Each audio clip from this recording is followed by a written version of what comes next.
आज म यसो बाटोतिर निस्केँ हिँड्दै डुल्दै। अनि ठिक्क सागबाली आन्टीहरू आउनुभएको रहेछ होइन। अनि यसो हेरेँ फर्सीको मुठा लिइहालौँ न त एक मुठा भनेर यसो निकालेँ मात्रै के लिइ पनि हालेँ। त्यो पनि रहेछ 70 रुपियाँ मुठा। राम राम राम राम।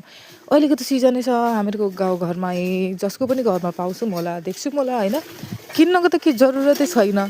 तर पनि मैले किनेँ के। मैले चाहिँ किनि नै हालेँ। अब हेर के भनिदिनु हेरेर छोड्नै मन लागेन।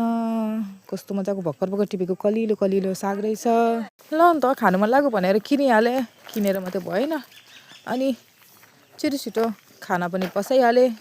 खाना बसाइहाल्दा अनि यसो भर्खर ल्याएको साग ताजा यसो ताजा साग त ताजै खाँदाखेरि राम्रो हुन्छ भनेर बनाइ पनि हालेँ नानीसँग हामीहरूको हजुरआमासँग। अनि पकाइ पनि हालेँ। हस्त साथीहरू बाइ बाइ।